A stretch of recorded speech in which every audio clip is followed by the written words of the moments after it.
France Maghreb 2, France Maghreb 2.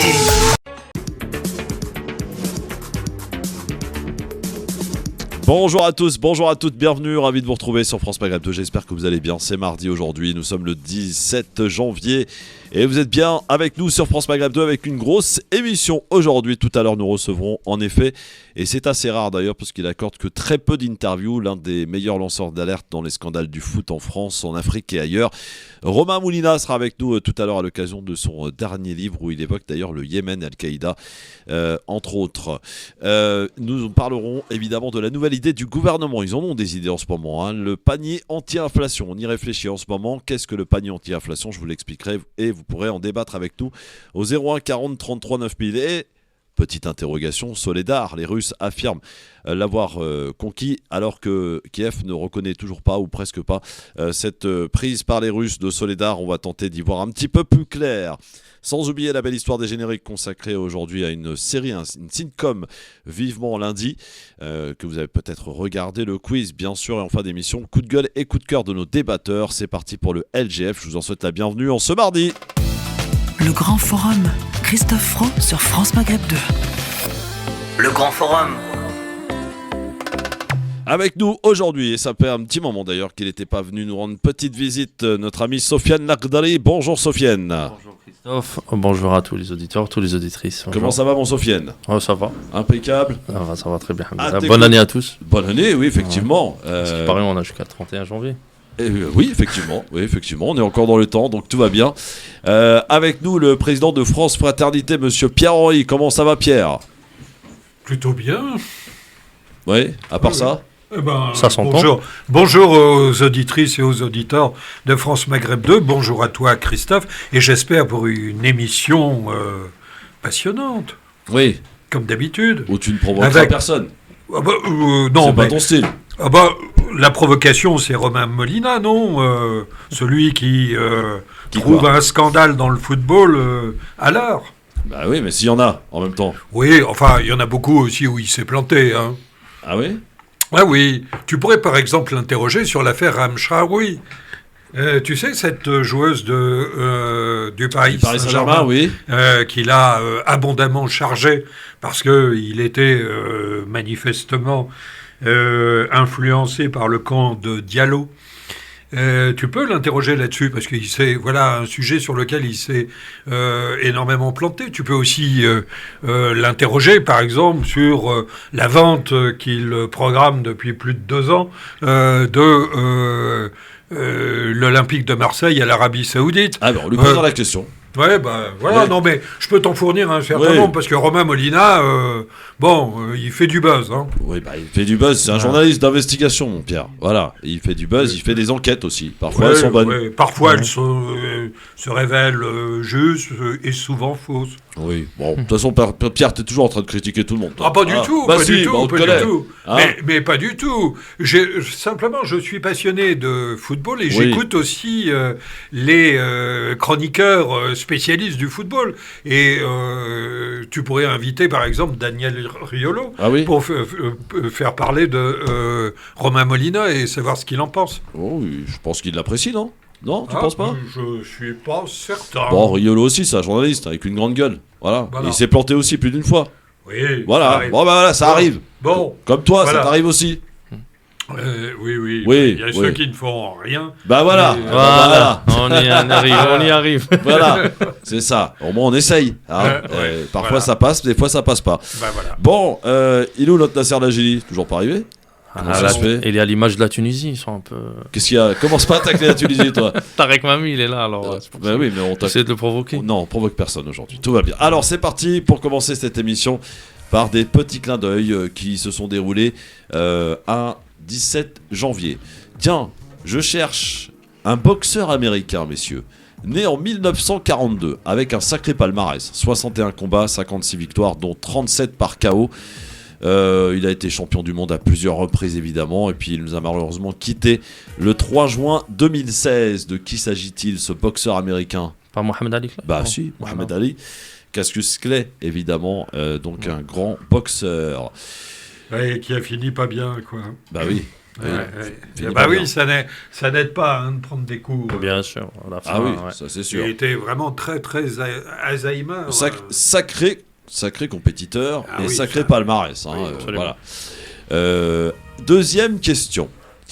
Je cherche à présent une chanteuse et artiste de musical. Elle est née en 1933 au Caire, en Égypte. Dalida. Dalida, bravo, Oh, monsieur Oh, Sofiane Nardali. mais qu'il est fort. Dalida, c'était ça. Il est dans Les paroles, les paroles. Écoute-moi, Hein je t'en prie. Un peu pour toi, ça, Pierre. Parole, parole. Je te jure. Dalida, Quoi elle habitait le 18e. Arrondissement. C'était une grande amie de l'ancien maire de Paris, Bertrand Delanoë. Avec Alain Delon. L'ami pour de la cette Tunisie. Sublime Oui. chanson. Oui. Oui. Qui vit d'ailleurs en Tunisie. Bien sûr, il ouais. est très À souvent Tozeur, je là-bas. crois. Oui, oui. Absolument. Voilà. À Bizerte. À Bizerte. À Bizerte. Oui, oui. D'accord. Il est Voilà. différent Ouais, de la mais pour- mairie. Il mais a pour, géré de la mairie de Paris d'une autre manière que Christophe, Madame Hidalgo. Bizerte, Tozeur, c'est pareil. Les notions de la géographie. Bon, très bien. Donc, Sofiane disait que Delanoë a géré Paris d'une manière un peu différente De la Hidalgo. de Madame Hidalgo. Ah, disons qu'il était un peu plus consensuel. Ouais, très bien. Ouais. Bon, allez, on enchaîne avec une troisième question. On est en 2018. Édouard Philippe, à l'époque Premier ministre, a annoncé l'abandon de quel projet? Est-ce que vous vous en souvenez? La construction de quoi? Dans l'ouest de la France? De la ZAD de Nantes, là. Oui. Ah ouais. De l'aéroport. L'aéroport de Notre-Dame. L'aéroport, ouais. Avec Ségolène Royal. Des Landes, évidemment. Ça avait fait beaucoup de bruit, à l'époque, évidemment. Tiens, on est en 2001, encore assez proche, finalement. Qu'est-ce qui se passe T'étais en couche culotte, toi. 2001, donc, disais-je. Je crois qu'il va finir par me trouver, lui. Ah ouais. Ah oui. Qui succède, messieurs, à la tête du CSA, le Conseil supérieur de l'audiovisuel, c'est comme ça qu'il s'appelait à l'époque, à Hervé Bourges. Qui succède à Hervé Bourges en 2001? Il a été nommé par Jacques Chirac, le C'est président. pas Baudis? C'est Baudis, C'est ça. exactement, l'ancien maire de Toulouse, qui nous a quittés évidemment depuis. Oui, qui a été victime d'une cabale absolument terrible, où on l'avait accusé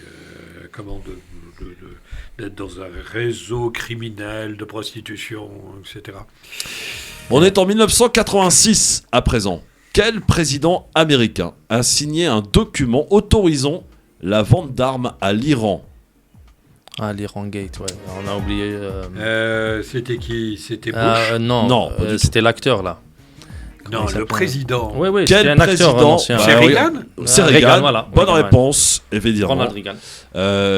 Quoi, on a bien un acteur à la tête de l'Ukraine, un comique. Ah, lui, il est. Hein, bon, voilà. Enfin, comique ennemi. Oui, un comique quand même. Hein, Enfin, Zelensky. la guerre n'est pas Bon, un c'est comique. pas le sujet pour le moment. Oui, Voilà. on va Dernière y question. venir. Dernière question. On est en 1861. Oh bah. L'inventeur Thomas Crepper dépose le brevet pour quoi? Le Alors là, morse. si vous me trouvez ça, Le morse. non, pas du tout. Alors c'est un rapport avec quelque chose qu'on a forcément dans une maison normalement. Grippe. Non, pour lequel tout le monde, femmes ou hommes, y vont. C'est nécessaire, c'est obligatoire. Ça se passe dans une pièce souvent. C'est les toilettes. Ouais, alors plus précisément. Bah, c'est le truc d'échappement. Oui, là, La chasse. la chasse Chasse d'eau, d'eau. effectivement. Ah, le la brevet a chasse été déposé en 1861 par l'inventeur Thomas Crepper. Bah oui, bah mais oui. faut oser. Hein. Ouais. Mais n'empêche, c'est pratique, quand même, Il la est chasse d'eau. 16h. Il est 16h. Il faut aller se soulager. Oui, bah, fais Bon. ce que tu veux. Hein, en même Oui. temps. Voilà pour les petits clins d'œil, pas mal. Voilà. Vous avez été assez bon là, je dois dire aujourd'hui. Toujours pas de Nasser Lachili dans les parages. On a été très bons et avec Sofiane, parfait. Ouais. Très belle équipe. Ouais, on va Ouais. voir si ça va continuer. Ouais. Dans un instant, Pas Soledar. raison, hein. On va voir. Soledar. Alors, les Russes disent avoir conquis Soledar par la milice de Wagner. Kiev a du mal à reconnaître la défaite pour le coup et pour Soledar. On y revient dans un instant pour tenter d'y voir un peu plus clair. Avec vos appels aussi pour débattre avec nous. 01 40 33 9000, 01 40 33 90 00. C'est le numéro de téléphone pour nous joindre jusqu'à 18h dans le LGF. Restez avec nous, le Grand Forum revient dans un instant sur France Maghreb 2. Le grand forum. Merci d'être avec nous dans le LGF. Je rappelle tout à l'heure à 17h, l'un des meilleurs lanceurs d'alerte dans les scandales du foot en France, en Afrique et ailleurs. Romain Molina sera avec nous. Et c'est assez rare, je dois le dire, qu'il accorde des interviews aux radios. Donc c'est un privilège qu'il nous fait aujourd'hui. C'est vrai, oui. Il ne vit pas en France d'ailleurs, sachez-le. Voilà. Non, il est en Espagne. En Espagne, voilà, absolument. Ouais. En Andalousie, exactement. Ouais. Voilà, il fait un peu meilleur qu'à Paris. Oui, il a le droit d'avoir chaud. Pierre-Henri est avec nous, président de France Fraternité. Sofiane Larkdari, Nasser Lagili est arrivé. Comment ça va, mon Nasser ? Ça va très bien, je te remercie, Christophe. Bon. Je voudrais m'excuser auprès des auditeurs et auditrices quand même pour mon retard. Mais ils t'ont pas vu. Ouais, mais c'est pas grave, ils m'ont entendu par contre. Ouais, voilà. Taillé un peu la Tunisie. On a fait en sorte que tu sois là, en fait. Parle bien du près du micro, Pierre-Henri, s'il te plaît. Oui, pourquoi ? J'ai une petite voix ? Ouais, non, parle bien près, s'il alors. te plaît. Voilà. Nasser Lagili, ancien élu, militant associatif avec nous sur France Maghreb 2, donc dans le LGF. Alors tout de suite, et pour commencer notre premier débat, sommes-nous désormais à un point de bascule dans la guerre du Donbass, de l'armée russe, dit avoir achevé la conquête de Soledar, où le drapeau de Wagner, cette milice de Poutine, flotte désormais, donc tout un symbole. Kiev a démenti d'avoir perdu Soledar, et d'ailleurs le maire de Soledar était l'invité de LCI, qui a une ligne très très pro-Ukraine, il faut le dire. Hier, invité donc sur LCI, disait non, absolument pas, les Russes n'ont absolument pas conquis Soledar. Sofiane, est-ce qu'on a des infos aujourd'hui sur ce qui s'y passe réellement ? Est-ce qu'on peut vraiment dire aujourd'hui avec certitude que ça y est, les Russes ont récupéré cette petite ville ? On parlera aussi des enjeux de cette ville. Sofiane. Pour être honnête, ouais. Je peux parler ? Oui, vas-y, on t'écoute, c'est toi, Sofiane. Parce que j'entends pas. Ouais, on s'entend mal. On s'entend mal. Alors du coup, juste pour dire que pour le moment, malheureusement, on peut pas avoir la réalité. On connaît pas un peu la réalité parce qu'on est en guerre et l'information, c'est la première chose qui est qu'on essaye de chercher de très très très près. En vérité, personnellement, j'ai pas vu d'informations venant de Russie, sauf que aujourd'hui, le président Vladimir Poutine dit dans les 3 mois, il faut avoir le Donbass, reconquérir tout l'oblast du Donbass, avec Bakhmut et Soledar et d'autres villes. Et de l'autre côté, il y a des démentis. Après, on est en train de voir des forces russes à l'intérieur de la ville de Soledar. Et a priori, les Ukrainiens ont dû la quitter ou ils doivent la quitter parce que aujourd'hui, la machine elle est en route de la part de la Russie afin de reconquérir des territoires et de libérer complètement le Donbass. C'est une décision politique. Aujourd'hui, on a entendu le président Poutine dire que dans les 3 mois, il faut reconquérir la totalité du Donbass. Une nouvelle mobilisation donc en vue pour l'armée russe peut-être. Presque, il parle d'1,5 million jusqu'en 2026. Alors qu'en même temps, l'OTAN annonce la livraison d'armes lourdes, notamment des chars assez impressionnants venus d'Angleterre. Et Poutine d'ailleurs, dans un coup de fil avec Erdogan hier, a dénoncé les parrains de l'Occident. Pierre-Henri, dans cette guerre en Ukraine, Soledar, aujourd'hui, t'as des infos ? Non, je n'ai aucune info. J'ai les infos que les médias occidentaux veulent bien donner. Voilà, et dans une guerre qui est aussi une guerre de communication, une guerre de propagande. Bon, Soledar, a priori, c'est une petite ville de 11 000 habitants qui est un espèce de verrou pour rentrer dans l'oblast du Donbass. Mais voilà, moi, ce qui m'effraie le plus, c'est l'énoncé du nombre de morts de chaque côté. On saura la vérité un jour, mais la bataille de Soledar, d'abord Soledar aujourd'hui c'est une ville qui est en ruine. Ce sont des milliers de morts aussi bien du côté russe que du côté ukrainien. Et je vais redire ce que j'ai toujours dit à cette antenne. Il n'y a pas d'issue à ce conflit autre que autour d'une table et une négociation entre les différents belligérants. Voilà ce que je peux dire, moi, parce que le front, il bouge beaucoup. Chaque jour, il bouge. Et donc la vérité d'un jour n'est pas celle du lendemain. Sauf qu'au moment même où nous parlons, des hommes, des femmes meurent sous les bombardements et que voilà, cette guerre... Pierre, j'ai une question à te poser. Est-ce que la France aujourd'hui, on parle pas de l'Europe, mais la France en tous les cas, est-ce qu'elle a eu raison de s'impliquer de cette manière-là? On en voit les conséquences et tout le monde en paie les conséquences aujourd'hui de cette Oui, enfin, c'est pas prise de position. Ce n'est pas non, mais la question, c'est pas que la France se soit impliquée dans le conflit. C'est un conflit qui est sur les bords, les frontières de l'Europe, qui intéresse l'ensemble de l'Union européenne, et c'est un conflit qui est largement alimenté, en tout cas financé et alimenté en armes par les États-Unis, parce que ce conflit se passe d'abord sur le territoire européen. Donc les États-Unis font la guerre par procuration, Pierre. Et donc, Mais on l'a entendu, il a clairement dit qu'on fera jusqu'à la dernière goutte de sang du dernier soldat ukrainien. il y a un sujet, autour de ça. Moi, je rappelle que l'agresseur, c'est effectivement la Russie. Il n'y a pas de sujet pour moi là-dessus. Après, je ne suis pas certain que tout le monde soit raisonnable dans ce contexte qui dure maintenant des deux côtés, Pierre. Des deux côtés. Depuis près d'un an. Mais c'est très difficile. Moi, je ne suis pas raisonnable. Qui n'est pas raisonnable? Juste pour la guerre, elle n'a pas commencé le 24 février. Hein. La guerre, elle a commencé en 2014 avec le coup d'État au Place Maïdan. Bah oui. Et il y a plus de 16 000, entre 16 000 et 18 000 Ukrainiens qui sont morts. Sauf que ces Ukrainiens sont russophones. Ça n'intéressait pas beaucoup de personnes. Mais moi, ce qui m'a... Et je voulais avoir l'avis de Pierre-Henri, parce que récemment, on a eu 2 déclarations très importantes, que ce soit de Angela Merkel, que ce soit de l'ancien président François Hollande, qui nous disent que les accords de Minsk n'ont été faits que pour gagner du temps et pour armer et encore solidifier l'armée ukrainienne. C'est qu'on vraiment, on se foutait de la gueule de la Russie, bien sûr, et je ne comprends pas, et c'est pour ça que je veux avoir l'avis de Pierre-Henri. Pourquoi ils révèlent ce genre d'informations aujourd'hui? Non, mais il est clair que nous avons raté, quand je dis nous avons raté, je pense que le camp occidental a raté une occasion de discussion et de dialogue, de coopération avec la Russie au moment de l'effondrement de l'URSS. Et que à partir de ce moment-là, il y a eu un certain nombre de promesses qui avaient été faites à la Russie, que l'OTAN ne chercherait pas à étendre son influence sur le flanc Est, et qui n'a pas été suivi des faits.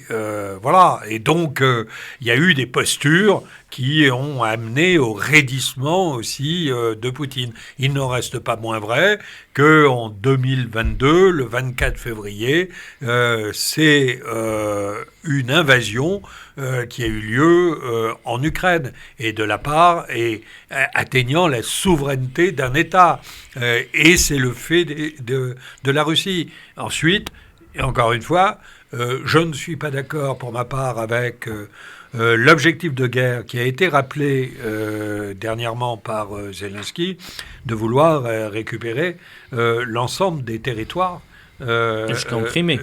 Voilà. Donc là, je pense que ce n'est pas raisonnable. Pas plus que je pense qu'il n'est pas raisonnable de la part du président Zelensky de vouloir aller porter la guerre au sein et au plus profond du territoire russe. Voilà. Il faut sortir de ce conflit, sauf que chacun y voit un intérêt pour affaiblir l'autre. Pierre, avant de laisser Nasser aussi s'exprimer, j'ai une question à te poser. Là, c'est directement te concernant. Toi qui es président de France Fraternité, toi qui as été président d'une très grosse...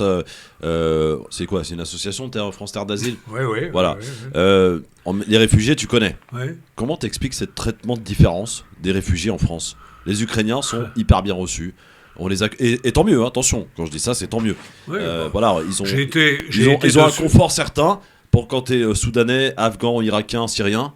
Mais si on compare, pour être honnête, si on compare aux Allemands, on est très très très très loin. Hein. Là, on parle d'1 million Ukrainiens en Allemagne. Ici, on parle à peu près entre 150 et 200 000, c'est ça? Oui, voilà, 100 000, 100 à 200 000. Mais tu as la réponse, parce que tout simplement, l'Union européenne a considéré qu'on était dans une situation tout à fait exceptionnelle, et donc à partir de ce moment-là, la guerre se déroulant à nos confins, il y avait un sort une protection juridique tout à fait particulière à accorder aux réfugiés ukrainiens. Je vous rappelle qu'on leur a donné la protection temporaire immédiate, etc. Et moi, j'ai été de ceux qui ont dénoncé non seulement le deux poids, deux mesures, mais je suis allé plus loin puisque, y compris, j'ai mis en place une structure d'aide juridique aux étudiants étrangers qui étaient en Ukraine et qui ont dû fuir l'Ukraine. Et qu'on a refusé qu'ils quittent parce qu'ils étaient de couleur noire. Oui, mais d'origine. ils sont venus et ils n'ont pas eu le droit au statut et au même statut. Et moi, depuis 8 mois, je me bats pour qu'ils aient le même statut. Sur 300 dossiers... Ça, c'est tout à ton honneur, mon Pierre. Sur 300 dossiers, j'ai réussi à en faire régulariser 50. C'est vous dire la difficulté dans laquelle nous sommes. Ces étudiants, ils viennent du Maroc, ils viennent d'Algérie, ils viennent de Tunisie, ils viennent de même d'Afrique subsaharienne. D'Afrique subsaharienne. Et ils sont partis faire des études en Ukraine, et ben tout simplement parce que d'abord, il n'y avait pas forcément besoin de visa, et puis ensuite parce que les études coûtaient moins cher et qu'il était beaucoup plus simple pour eux d'aller faire des études en Ukraine. Et je ne comprends pas qu'on n'ait pas pu leur accorder la même protection qu'aux Ukrainiens. Oui, bah bravo en tout cas, Pierre, là pour le coup. Nasser Lajili, Soledar, la guerre en Ukraine et ses conséquences aussi. Ici, on le voit et on le ressent, j'allais dire, au quotidien, cette guerre en Ukraine. Ouais, bon, après, moi, ce que je pense de cette guerre, c'est que je suis contre toute forme de guerre, hein. Faut être clair. Mais quand on voit que la Palestine, ça fait 60 ans qu'elle est en guerre, 60 ans, on n'entend pas parler de la Palestine. Ça fait 60 ans qu'on est en train de vivre. Alors beaucoup te diront il ne faut pas comparer. Non, mais il faut arrêter avec les comparaisons. C'est les mêmes morts. Il y a des personnes qui meurent tous les jours. Et donc, après, au-delà de la question de la Palestine, le conflit de l'Ukraine et de la Russie, aujourd'hui, a pris, on va dire, beaucoup trop de place en France. Je pèse mes mots sur ce que je vais dire. C'est que je considère que la France a pris trop de place dans ce conflit. C'est un point de vue personnel. Ah, c'est trop impliqué. Trop impliqué. La LCI, je veux dire, quand on regarde la chaîne LCI, on parle que de l'Ukraine. Ah ouais, c'est abusé. On parle que de l'Ukraine. Ouais. Faut se poser aussi la question. Comment ? Les LCI, c'est pas la France, c'est non, une chaîne privée. On parle des médias. Ouais. Mais je parle que en France, les politiques comme les médias en font de trop. Je considère que la France a pris trop de place sur ce conflit. En fait, et c'est ce qui nous amène dans notre difficulté, dans la difficulté de vivre avec l'inflation, avec tout ce qui se passe aujourd'hui, parce que etc. Tu penses, et c'est une question vraiment sérieuse, que on pouvait éviter d'être solidaire avec les autres pays européens. On pouvait essayer d'être neutre. L'Union européenne, c'est pas la France, c'est l'Union européenne qui est plongée dans ce conflit. Mais moi, ce qui m'énerve, c'est que c'est l'hypocrisie qu'il peut y avoir dans ce conflit. Pourquoi ? Parce que, comme il l'a soulevé tout à l'heure, Sofiane, ce conflit est présent depuis 2014. Entre-temps, qu'est-ce qu'il y a eu entre 2014 et 2023 ? La Coupe du Monde, où ça ? En Russie. Tous les hommes politiques sont partis en Russie pour regarder la Coupe du Monde. Et personne... Tout le monde s'est tué à ce moment-là. Non, et donc, tout le monde ne s'est pas tué. Si, tout le monde s'est tué. Il faut être sérieux. Faut être sérieux. Soyons raisonnables dans ce qu'on dit. Parce que ça serait de mentir à nos auditeurs et auditrices que tout se passe bien avec l'Ukraine et que quand les hommes politiques se déplacent en Russie, hop, là on parle plus parce que quand il y a eu la Coupe du Monde, et là quand on leur interdit de participer à la Coupe du Monde. Exactement. Et en 2022, on a décidé de plus participer à la Coupe du Monde. On fait plus participer la Russie en Coupe du Monde. Donc voilà, on voit cette hypocrisie. On a exclu même les clubs de l'UEFA.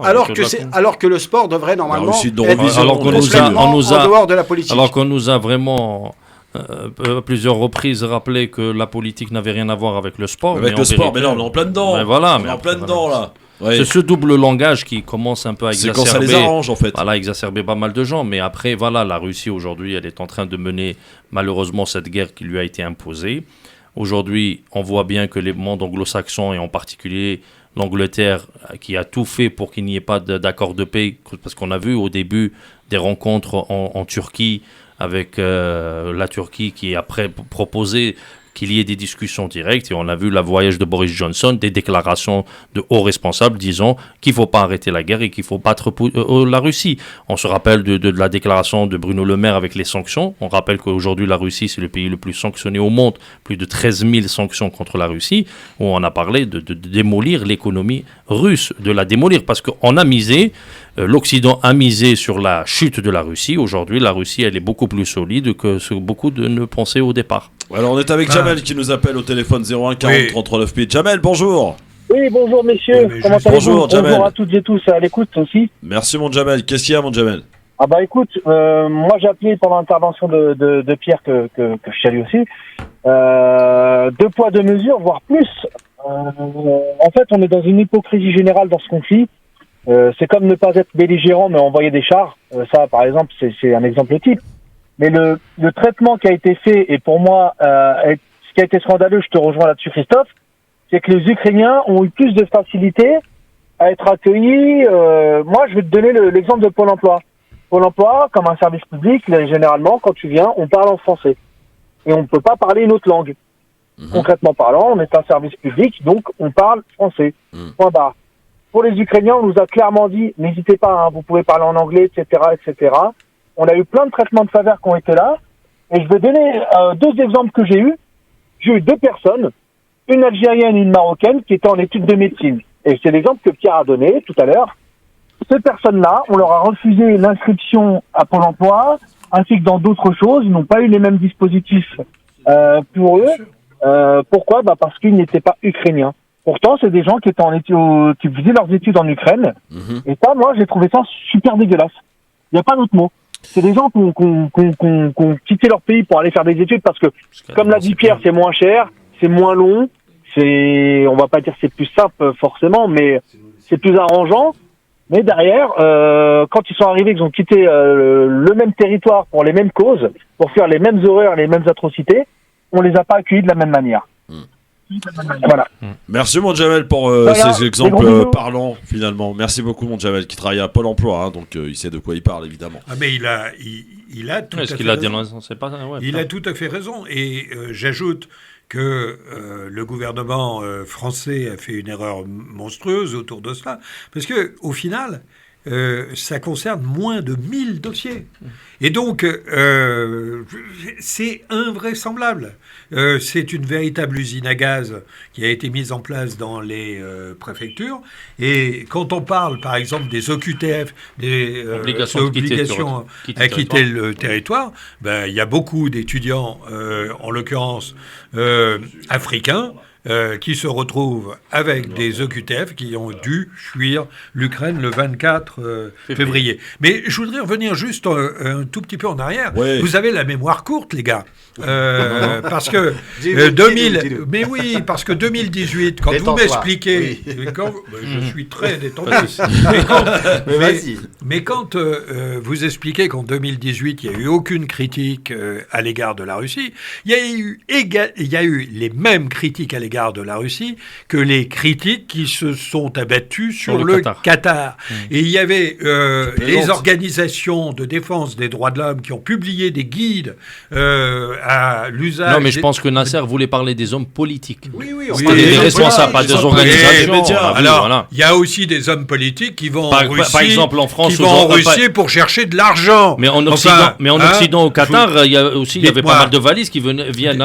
Par exemple, le Qatar Gate qui est ouvert avec le Maroc Gate. Oui, le Russie Gate avec Madame, avec un certain nombre d'élus d'extrême droite, par exemple. Votre copain, M. Mariani. Mais moi je l'ai pas dit. J'ai pas dit le nom, mais je crois bien que ça sonne comme ça. Et puis Madame MLP. L'emprunt, les emprunts russes, vieille histoire. Russes et émiratis en même temps. Oui. Il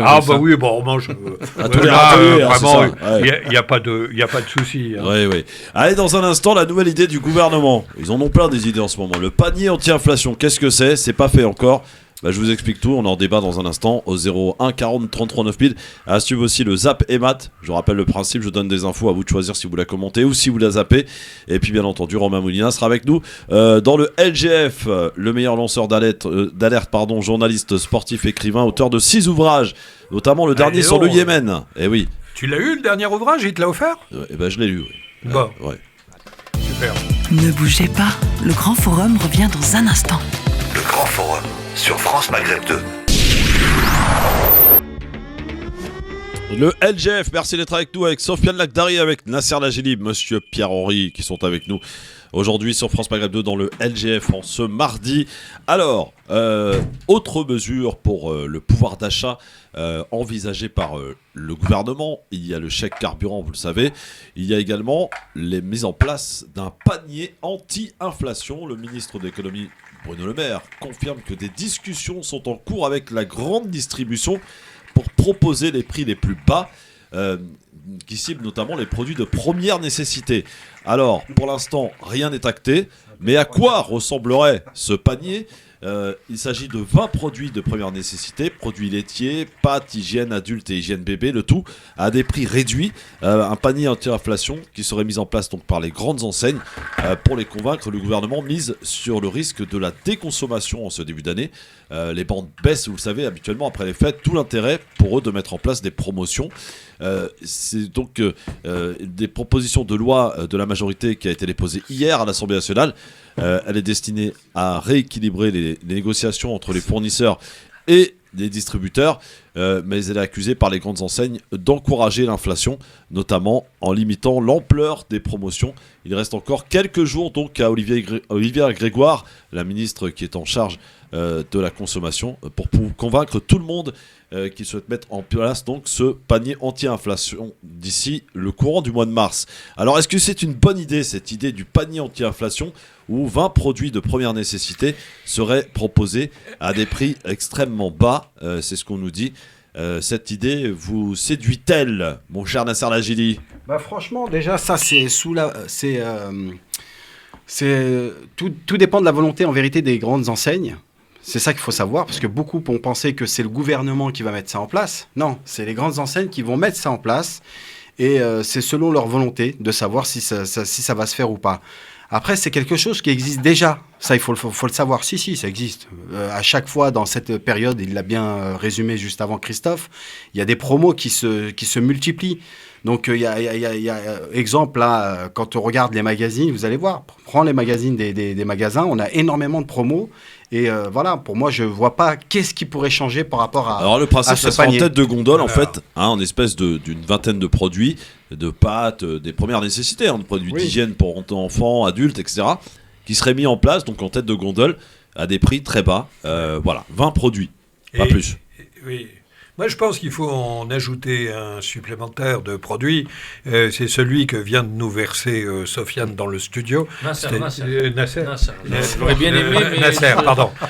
Nasser, dans le studio, c'est-à-dire un thé à la menthe excellent. Non, mais donc vraiment excellent. Voilà. Oui, je confirme. Non, mais c'est une très bonne idée.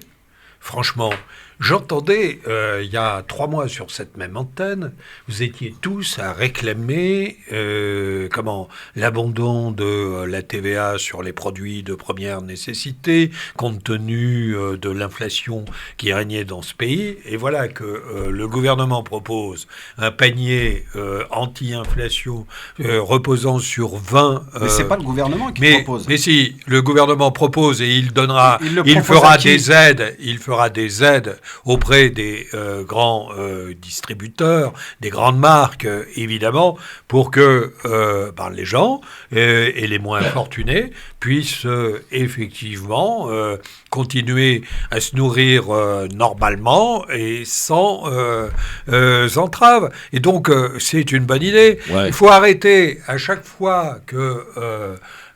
c'est pas toujours que le gouvernement a des bonnes idées. Donc quand il a des bonnes idées, il faut aussi savoir dire, c'est une bonne idée, et aux grandes marques de suivre. On en rediscutera, mais on verra bien. On en rediscutera et on verra bien qu'il n'y a rien qui va changer. Mais moi, je suis pour qu'on ajoute le thé à la menthe. Je vous le dis, mes amis. Bon, Sofiane, est-ce que c'est une bonne idée, ce panier anti-inflation, là ? Moi, ce qui me dérange, c'est que malheureusement, on est dans des réponses de courte durée sur des phénomènes et des épisodes qui malheureusement vont s'étaler sur une longue période, surtout quand on entend le discours de la présidente de la Commission européenne, von der Leyen, aujourd'hui, qui dit dans le Forum économique mondial avec Klaus Schwab, Davos, ouais. voilà, comme quoi elle poussera l'Europe à soutenir jusqu'au bout les Ukrainiens. C'est-à-dire on n'est pas dans une solution politique dans 6 mois. Ça, tu n'en sais rien. Pour le moment, mais moi je me fie aux déclarations. Ouais. On est plus dans l'envoi de chars et l'envoi de missiles et d'armes lourdes. Tu après ne sais pas ce qui se passe dans les coulisses. C'est clair et net qu'il y a des... Excuse-moi juste Pierre-Henri, s'il te plaît. Oui, je t'en prie. Vas-y. Juste, je termine. Après, si tu me dis vas-y, je vais y aller. Hein. Vas-y, il n'y a pas de problème. Non, il n'y a pas de problème. Après, c'est un échange. Alors. Mais moi, juste pour dire que malheureusement, les informations qu'on a, c'est que la guerre risque de durer. Et aujourd'hui, les soutiens de l'Ukraine sont plus en train de pousser pour résister ou pour reconquérir des territoires, surtout quand on a vu les déclarations, que ce soit du Zelensky ou de son ministre de la Défense, etc., d'aller récupérer des territoires, non seulement les 4 oblasts qui ont été annexés par la Russie, mais il parle aussi de la Crimée. C'est que l'Ukraine est très loin d'accepter l'état de fait actuel. Ces questions, je comprends Pierre-Henri, qu'ils veulent négocier mais en position de force, sauf qu'aujourd'hui, avec la perte de certains territoires, l'Ukraine est en train plus de perdre. Et aujourd'hui, rien n'écarte le fait qu'aujourd'hui, même Odessa risque d'être une cible pour la Russie, afin d'avoir cette continuité territoriale avec la Transnistrie qui est dans la région de la Moldavie. C'est qu'on est malheureusement en train d'élargir ce conflit et qui va se répercuter sur la société occidentale avec des paniers, mais malheureusement, il n'y a pas de stratégie sur le moyen, sur le long terme, de régler des problèmes essentiels. C'est vrai là-dessus. Parce qu'aujourd'hui, quand tu as un boulanger ou tu as les artisans qui vont payer l'électricité 4 fois, 5 fois, il y aura vraiment une capitulation complète de certains PME et PMI. Oui, Pierre, là-dessus, il y a un problème d'anticipation quand même. Non, il m'a dit que je savais rien ce qui passait derrière les coulisses, mais c'est sûr que je sais rien. S'il ne sait pas certaines choses, j'aimerais bien avoir plus d'infos. Mais enfin, il n'y a pas de gagnant aujourd'hui dans cette guerre d'occupation. Et donc, on peut avoir un côté pro-russe que tu as manifestement. Ça s'entend. Mais oui, ça s'entend un petit peu, vraiment même beaucoup. Comme toi, pro-ukrainien. Non. Non, moi je suis pour la paix. Après, moi je reviens sur 2014.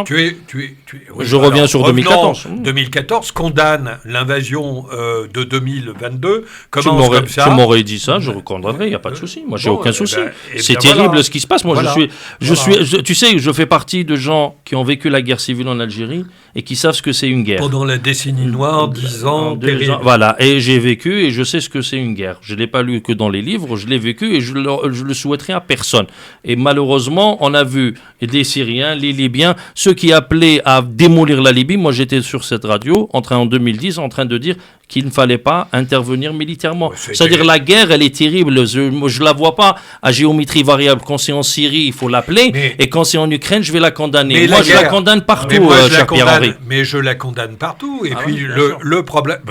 par exemple, l'intervention en Libye était évidemment une erreur fantastique parce que, en plus, vouloir imposer... Sauf que je ne la fais pas moi en posteriori, moi je la fais avant. Parce que c'est très bien de le condamner après. Je l'ai fait avant, je ne te connaissais pas à l'époque. Comment ? On ne se connaissait pas. On ne se connaissait pas à l'époque. Moi, je connaissais Pierre-Henri. De loin. J'étais en Tunisie au moment. Qu'est-ce que tu foutais là-bas ? J'ai monté une structure à Tunis en faveur des réfugiés, et notamment qui arrivaient de Libye. Donc, quand j'entendais Bernard-Henri Lévy appeler... il s'est fait chasser de Tunisie, lui. Allez, dehors. Depuis qu'on a confirmé les 7 millions d'euros qui ont été encaissés par les Qataris, on n'entend plus. À intervenir en Libye, oui, j'ai toujours pensé que c'était une erreur funeste. Dans et d'ailleurs, instant... la situation en Libye nous le montre aujourd'hui. Ah, absolument. Qui a touché le Sahel en même temps. Le Zap et Mat à suivre sur France Maghreb 2. Zap et Mat. Oui, tu vas voir, tu vas découvrir. C'est pas Zapimax. C'est Zap et Mat. Ne bougez pas, le Grand Forum revient dans un instant. Le Grand Forum sur France Maghreb. Le LGF sur France Maghreb 2, merci d'être avec nous, avec aujourd'hui autour de la table Sofiane Nakdari, avec Nasser Lajili, avec Pierre-Henri. Oui. Un jeune doyen. Pierre-Henri. Oui. Le doyen. Oui. Le doyen, mais, Mais- peut-être que voilà, il paraît plus jeune que beaucoup. Oui. Hein, voilà. Oui, oui. Allez, Ah, mais je vous assure, hein, tout va bien. Hein. oui, on s'inquiète pas, on s'inquiète pas. Voilà, le doigt de pied fonctionne. On y va pour le zap et mat. Zap ou mat, c'est très simple. Je vous donne des infos et à vous de décider si vous zappez l'info ou si vous décidez de la commenter. Alors pas un monologue évidemment, on a bien compris. Alors tiens, première information qui est sortie hier dans le Mediapart, plus de 18 ans, la mère de Éric Ciotti a occupé, ou occupe toujours d'ailleurs, une place dans un hôpital pourtant réservé à des soins de courte durée. La prise en charge est assumée par la sécurité sociale, ce qui fait d'ailleurs une sacrée économie pour la famille de Ciotti, avec à la clé 500 000 € d'économie pour cette famille Ciotti. Le scandale Ciotti, Pierre-Henri, est-ce que ça t'a envie de zapper ou de commenter? Oh non, j'ai envie de zapper. De bazap, alors ça veut dire Voilà, que tu parles plus. je Stop. zappe. Sofiane, la moi famille aussi, Ciotti. moi aussi je zappe parce que. Mon cher Nasser. Je zappe aussi. Eh ben dites donc, vous en avez rien à fiche de Ciotti, bravo. Franchement, Pour ce qu'il pèse, gardez hein. mes soucis. Alors, mon cher Pierre-Henri, Oui. visite de Giorgia Meloni en Algérie dans Marhaba. quelques jours, le 21 et 22 janvier, je crois, si je dis pas de bêtises. La première ministre d'Italie. Tu zappes ou tu commentes? Non, je vais zapper parce que. Bah, tu zappes, parce que, ok. Parce que. Non, parce que Parce rien que- du tout, tu Non, zappes, c'est mais tout. parce que, Non, parce vas-y, que- Parce que rien, quoi? il va avoir tous les Algériens Parce que derrière quoi lui, c'est ça. Non, vas-y. Parce que quoi, Pierre? Mais parce que je trouve que l'Algérie a des postures à l'international et d'abord avec son voisin marocain. Non, assez, non, non, toi tu lui non, parles de non, Mélanie, tu non, parles du non, Maroc, non, c'est vous. ça. assez étonnante. Ah bon? Et j'imagine qu'on va mettre le tapis rouge pour Madame Belloni, la leader. Mélanie. Mélanie. Giorgia Meloni. Oui, bah je sais pas ce que. Qui Vous succède avez à Mario Draghi. et vous avez un plaisir à prononcer son nom. Moi, j'y arrive pas. C'est l'extrême droite, j'y arrive pas, moi. Ouais, Voilà. Ok. un problème. Sofiane, tu commentes ou tu zappes? Giorgia Non, mais Meloni. c'est un renforcement des relations entre l'État italien et l'État algérien. Et aujourd'hui, l'Algérie a signé avec Mattarella.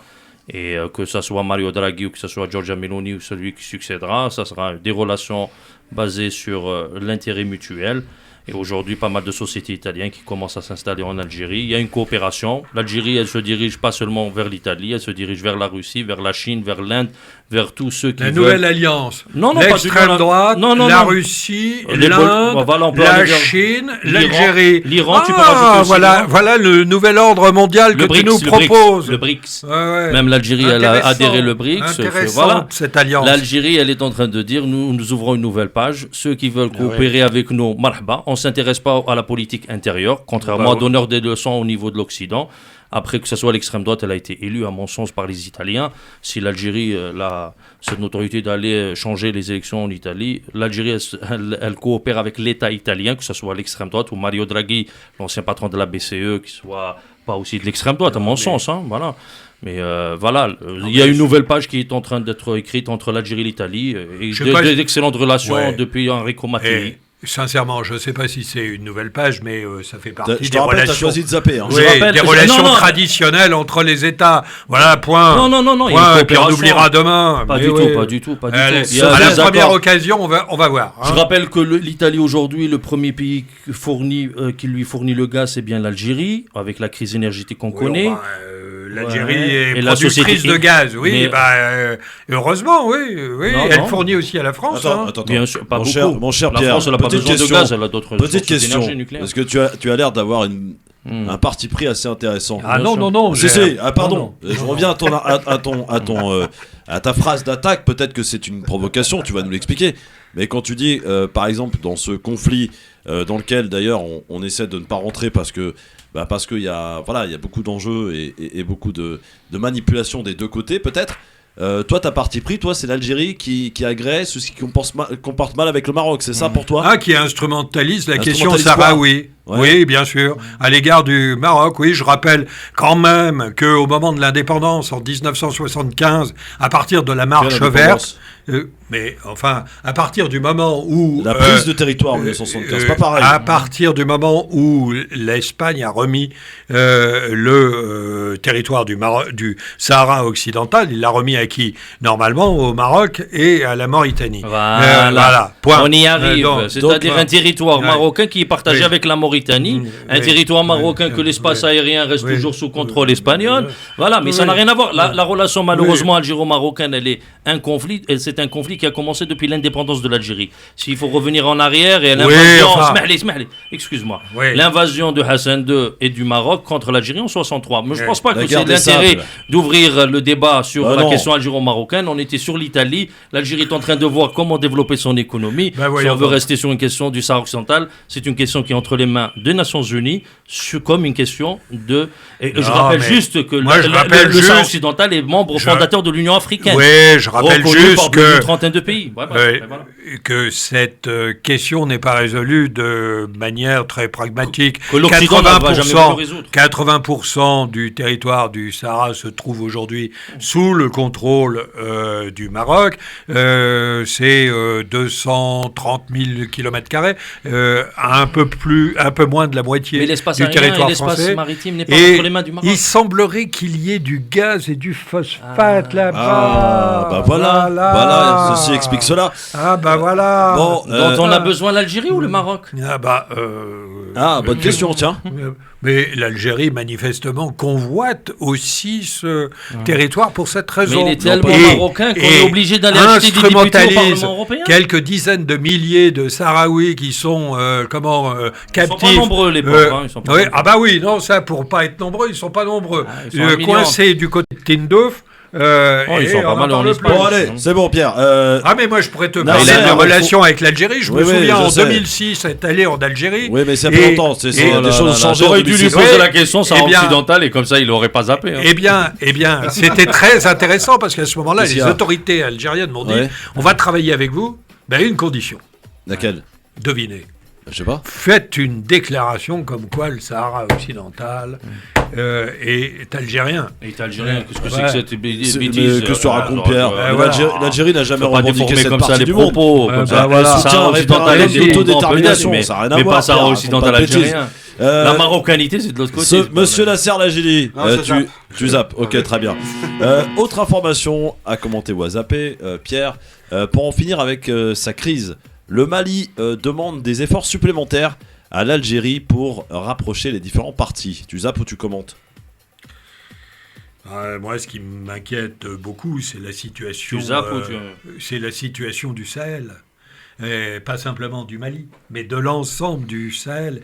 Et la politique qui est suivie par le Mali aujourd'hui, j'avoue ne pas très bien la comprendre. Se mettre dans les mains de Wagner me pose quand même un énorme problème.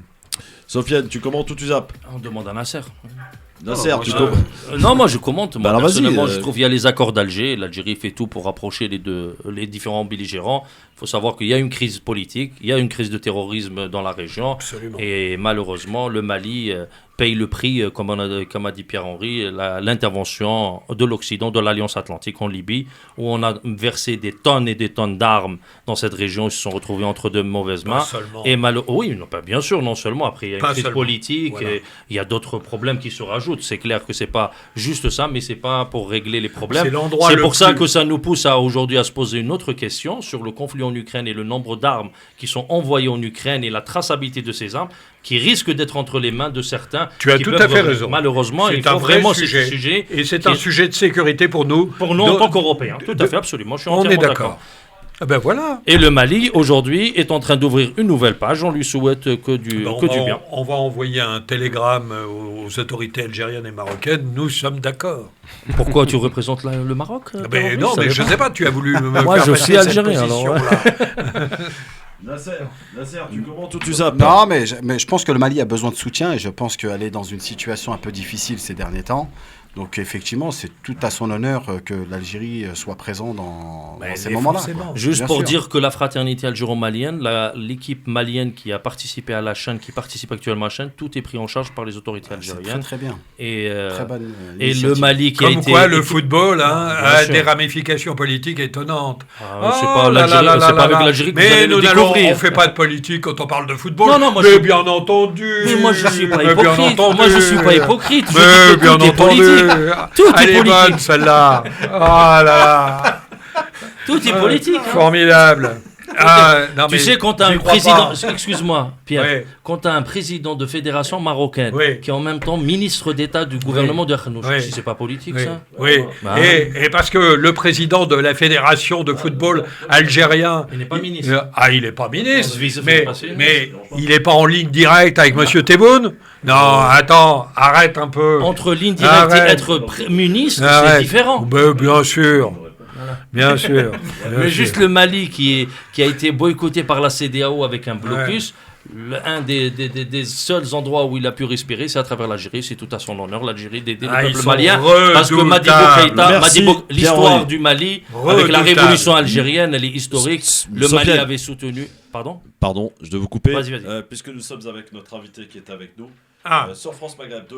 Et je le remercie d'être présent avec nous d'ailleurs aujourd'hui. Monsieur Romain Molina, comment ça va Romain? Bonjour, bah écoute, un peu débordé toi. Oui, bah je vois ça, on parle de toi beaucoup en ce moment, enfin pour ceux qui te suivent, et ils sont nombreux d'ailleurs sur la chaîne YouTube, notamment au travers de tes différents ouvrages, de tes différentes révélations, hein, de scandales bien entendu. Alors tu es un jeune journaliste, Romain, merci encore une fois d'être avec nous, essayiste âgé de 31 ans qui a travaillé et qui travaille d'ailleurs pour beaucoup pour The New York Times ou encore The Guardian, Le Temps, BBC Sport. Un passionné de basket, Romain? C'est mon sport, oui, oui. D'ailleurs tout à l'heure j'ai entraînement, c'est pour ça que je t'avais dit l'heure ça m'allait, oui, ça reste mon sport, même si j'aime beaucoup le football. Là où je maîtrise le mieux c'est le basket, parce que vu comment je suis adroit avec mes pieds, mieux vaut que je joue au basket en effet. Oui, alors, vous êtes l'auteur de 6 livres, donc 6 ouvrages, notamment beaucoup sur le foot. Hein. D'ailleurs, je crois qu'il y en a un aussi sur le basket, très intéressant. Et puis, alors le dernier, on s'y attendait pas, c'est sur le Yémen, mon cher Romain. Pourquoi? Sur la guerre au Yémen. Sur la guerre au Yémen, effectivement. Yémen, les guerres des bonnes affaires, hein, Al-Qaïda, Total, ou ONU, évidemment, pillage organisé, notamment. Arabie Saoudite, on peut aussi ajouter. Bien sûr, bien sûr. Alors, pourquoi avoir choisi de faire ce livre sur le Yémen, Romain, alors qu'on t'a connu un peu plus dans le sport? Ouais, bah pas pour l'argent déjà, hein. Mais parce que j'estime que c'est un thème qui est complètement oublié. Ouais. Je pense volontairement aussi parce que ça se passe loin, donc voilà. Donc les gens n'ont pas grand-chose à cirer du Yémen et en plus souvent c'est mal expliqué quand on va te faire croire que c'est presque une guerre de religion sectaire entre chiites et sunnites. C'est vraiment se foutre de la gueule du monde. C'est absolument pas pour ça au Yémen, même si aujourd'hui tu as une petite donnée sectaire qui commence à arriver, mais ça n'a jamais été un pays sectaire à ce niveau-là. Et donc il y a énormément d'implications étrangères. C'est une guerre aujourd'hui mondiale qui dure maintenant depuis 8 ans à peu près. Et en fait derrière il y avait beaucoup de... Je ne sais même pas comment te dire, le drame humanitaire qui est également aidé par des hauts fonctionnaires au cadre de l'ONU qui s'en mettent plein les poches. Donc on a peint le Yémen comme un lieu de famine, la pire crise humanitaire du monde, pour plus récupérer des donations. On a obtenu les documents, c'est des milliards. Et derrière, on a empoisonné des gens, leur donné de la bouffe avariée, on a brûlé des millions et des millions de tonnes de nourriture. Et l'envoyé spécial de l'ONU à cette époque au Yémen, c'était M. Martin Griffiths. Il a obtenu une promotion pour, tu sais, les chefs de l'humanitaire aujourd'hui à l'ONU. Donc quand tu vois ça, je pense que c'est important d'en parler, même s'il y a un boycott absolu de tout ça. On a une autre affaire Lafarge au Yémen, puisque donc une entreprise française en l'occurrence a donné plusieurs millions à Al-Qaïda à un moment donné. Donc si tu veux, aujourd'hui dans une guerre mondiale qui se passe là-bas, dont tout le monde n'a rien à cirer. C'est vrai. Donc j'estimais que c'était important. Alors pourquoi on te voit pas? Je disais oui, c'est vrai, tout à fait. Tout le monde n'en parle pas et c'est bien triste d'ailleurs parce que le Yémen est peut-être le pays le plus pauvre aujourd'hui sur la planète. Vraiment, le peuple yéménite vit vraiment des heures compliquées et depuis des mois sous un silence international, on peut le dire. Romain. En tout cas, c'est bien de l'avoir illustré dans ce livre qui est sorti le 14 novembre 2022, donc il est tout récent, et qu'on vous invite à lire, hein, c'est très intéressant. Yémen, les guerres des bonnes affaires, Al-Qaïda, Total et ONU, pillage organisé. C'est le titre du livre donc de Romain Molina. Mais Romain, tu t'es fait connaître principalement pour avoir révélé plusieurs scandales, avoir mené des enquêtes pour dénoncer certaines dérives, des scandales cachés au sein du foot français, du foot africain et ailleurs d'ailleurs, au sein de la FIFA par exemple. Alors en ce moment, évidemment, Romain, on parle beaucoup des affaires de la Fédération française de foot. D'ailleurs, Noël Le Graët est a priori inquiété judiciairement parlant. Mais la question est toute simple, Romain. Est-ce que le cas Noël Le Graët qui a été révélé au travers de Zidane, est-ce qu'aujourd'hui Noël Le Graët représente à lui seul le problème au sein de cette fédération? À t'en croire, non. Oh bah non, c'est une honte intersidérale qui est décidée au sommet de l'État, puisque quand Monsieur Macron a décidé qu'il fallait en finir avec Noël Le Graët, tu remarques que d'un coup tout s'active. On a été silencieux pendant tant d'années. Il faudrait se poser la question de pourquoi il y a eu de silence pendant tant d'années et que là maintenant, tout sort sur Le Graët, on a l'impression que c'est Weinstein, tu vois. Bon, Le Graët est très pratique pour ces gens-là pour sauvegarder un système. On est en train de tout lui mettre dessus et tous les autres dossiers on les oublie. Ce qui est le plus scandaleux dans cette affaire, c'est que la ministre des Sports, qui a une relation exécrable avec Noël Le Graët, parce que Noël Le Graët est quand même exécrable avec les gens et est exécrable avec elle, on ne va pas non plus le nier, et Noël Le Graët aurait dû tomber depuis très longtemps et mérite de tomber pour la somme de toutes ces choses iniques. Néanmoins, le faire passer pour le seul responsable des affres de la Fédération française, c'est de foutre de la gueule du monde. Je donne l'exemple. Le fameux audit commandé par la ministre des Sports se base à la base sur deux trucs, sur des SMS de cul de Le Graët, et le management général, notamment la directrice générale, Florence Ardouin, qui a été mise à pied à titre conservatoire. Donc, moi, j'ai posé une question, et les abus sur mineurs, non bah, c'est exceptionnel, tu vois. Donc, les abus sur mineurs, non. Là, ils ont rajouté, ils disent oui, on va regarder aussi les finances. Donc, avec 3 personnes qui ne sont pas des finances, tu vas faire quoi en quelques semaines? Rien. Donc, c'est des foutages de gueule. T'oublies les abus sur mineurs, qui est le truc le plus important. Excuse-moi, c'est honteux. Vu ce qui s'est passé à Clairefontaine et ce qui continue de se passer et qu'ils ont couvert, même l'équipe avait parlé de la grande muette, pas un mot sur ça. Donc je sais pas si on veut protéger des pédophiles, en tout cas en lieu en France, mais je me pose des questions quand même, dans le sport en tout cas. Romain Molina, et je pense malheureusement que j'ai ma réponse. Est-ce que, on parle beaucoup en ce moment, et je crois que c'est une thèse qui a été proposée ou dite par un certain Daniel Riolo, que tu connais, journaliste qui officie sur RMC. Il dit avoir peur que Kylian Mbappé puisse faire un espèce de chantage tant que Noël Le Graët est au sein et reste président de la Fédération française de foot. Il n'est pas viré pour l'instant. Est-ce que Mbappé peut faire pression en disant je boycotte l'équipe de France tant que Noël Le Graët est toujours en poste? Je sais pas, mais ils sont prêts à tout aujourd'hui au niveau présidentiel. C'est politique. Monsieur Macron a décidé que c'était fini pour Le Graët. Ok, très bien. Et maintenant, on le met seul responsable de tout. Donc là, ils veulent nommer en directeur général Jean Lapère, dit le roi Jean, le directeur juridique qui se vante de tenir tout le monde par les couilles, qui estime que quand une femme noire a 3 enfants, vous, de toute façon, vous faites des élevages. Bon. Tu veux que je te dise quoi de plus? Et ça, genre, c'est pas choquant, ça. Non, ça va, ça. Ça va. Bon. Ouais. Donc en fait, je vais être très clair avec toi. Il y a des cadres de la Fédé, pas tous. À côté, Zemmour, il est light. Hein. Très light. Eux, ça va. Et c'est tout Noël Le Graët qui, encore une fois, mérite de payer pour l'ensemble de tout ce qu'il a fait. Néanmoins, tous les gens qui ont couvert Noël Le Graët, toutes les agressions sur mineurs couvertes à Clairefontaine, le fait qu'ils n'ont pas respecté la loi française, qui est ce fameux article 40, où quand tu as une mission de service public, tu dois reporter les actes aux autorités compétentes, ça c'est bon. Non mais on vit dans quel monde en fait? C'est un foutage de gueule permanent. Vis-à-vis d'Mbappé, je sais pas. Par contre, ce que je peux te dire, c'est que tout le monde à la Fédé flippe de lui. Parce qu'ils disent qu'il a les oreilles du président et il a tellement d'influence que c'est Kylian Mbappé. C'est pour ça que je trouve ça quand même triste. Je me suis fait chier depuis des années. 40 ans d'abus couverts par la Fédé, etc. Je fais un New York Times de partout. Il n'y a pas un joueur, joueuse, ancien joueur qui ose parler de ce sujet-là en public. Par contre, en privé, ils viennent m'écrire pour me dire frérot, magnifique, t'as du courage. Ils se rendent pas compte que s'ils avaient mis un truc sur ça, comme il y a eu sur Zidane, qui au final est juste des déclarations hors sol de Noël Le Graët, je dis pas que c'est bien, mais en termes de gravité, c'est pas pareil que couvrir des abus sur mineurs quand même. Bah, t'imagines même pas que là, le gouvernement français aurait dû faire son boulot. Donc, quelque part, je vais être méchant, mais tous ces joueurs qui font les marioles, ils ont de la responsabilité aujourd'hui, parce que malheureusement, c'est triste à dire, politiquement, on veut couvrir les dossiers, la seule manière, c'est de le faire péter en termes d'image. Et je remarque que là, il n'y a plus personne quand on parle des vrais dossiers. Je crois, Romain Moulina, d'ailleurs, que tu avais organisé un space, alors il y a de cela quelques mois, et tu avais battu le record de nombre de personnes connectées dans ton space. Romain Moulina, tu es un lanceur d'alerte aujourd'hui, on peut le dire. Tu balances pas mal des scandales, effectivement, sur ta chaîne YouTube notamment.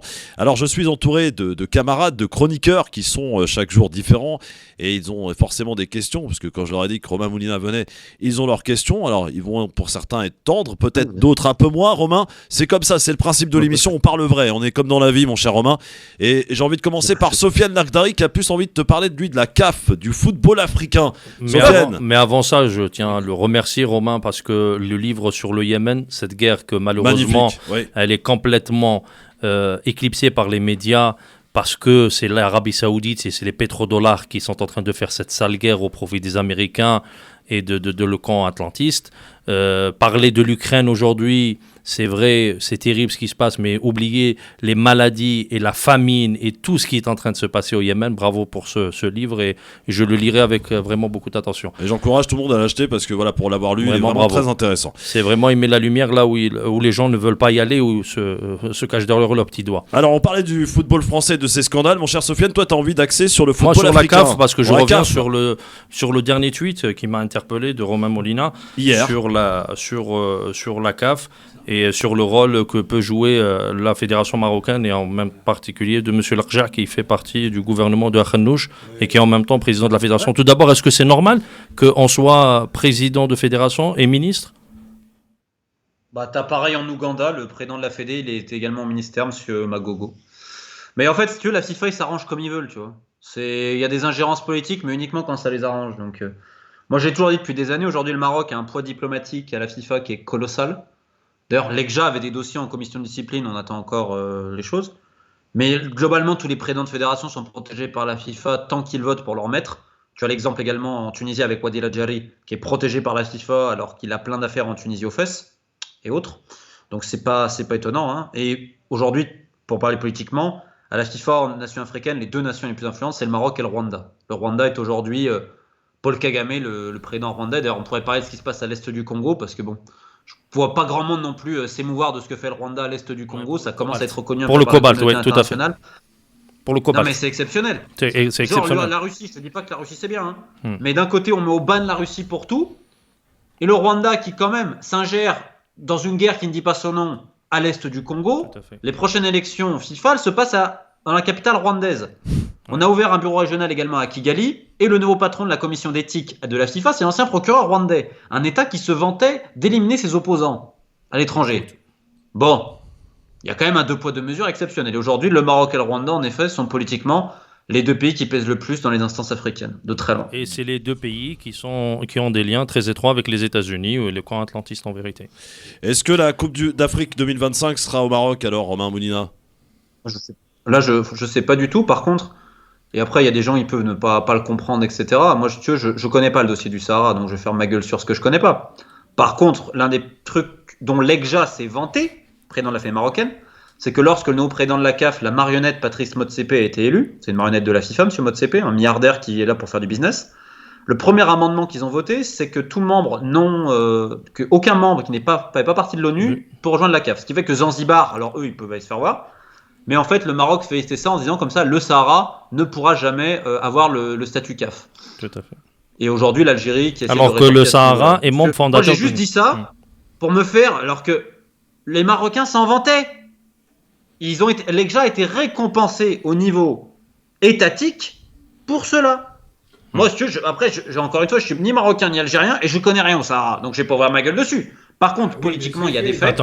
Est-ce que le Maroc a joué en coulisses pour qu'il y ait cet amendement afin d'éviter potentiellement que le Sahara puisse demander un jour être membre CAF? Oui. Oui, voilà. Et l'Algérie, c'était content? Non. Et c'est quand même ironique parce que Motsepe, il est quand même sud-africain quand tu connais la position de l'Afrique du Sud sur le sujet. Et surtout, ses liens avec le président Ramaphosa, où dont la sœur est mariée au président Ramaphosa, président sud-africain. Exactement.